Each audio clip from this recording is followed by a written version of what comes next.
İnternetten pul kazanmak isteyen mi? Ama haysi platforma ananmalıdığını bilmeyerdin. Gel düşündüreyim.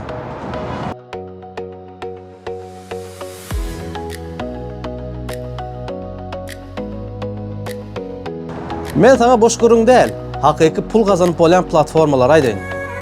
Platformalara başlamanka, kıyın görme. Bana goldu için подписаться et, videoya like bas, komentara yazıp geç. Birincisi YouTube. Video koyup bolya, reklama ve sponsor halka pul kazanıp bolya. Yüzünü görkezmen ya da görkezip isteyen edip bilen, yani yüzünü görkezden has bolu. İkincisi TikTok. Sonku dövrlerde monetizasyon halka pul kazanıp bolya. Kıska videolar, premoy efirler ve reklam maksimatlaştırabilen pul kazanmak mümkün. Üçüncüsü Instagram. Reels arkalı auditoriya yayınlamalı, klient toplamalı, xarit satlayan hizmetlaştık reklama bilen pul kazanıp bolya.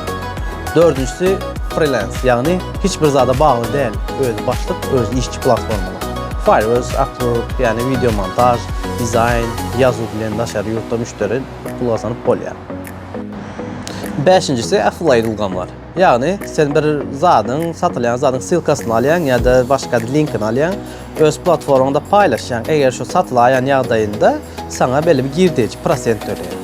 Ondan sonra Etsy ve dropshipping yalı ulgamlar var. Yani dijital zatları, işte omoryan, çizyan, internet arkalı satan hem medallar. Haysinden başlayacağını bilen okuyun. Komentara başladık biraz. İndiki videoda edim başlarız.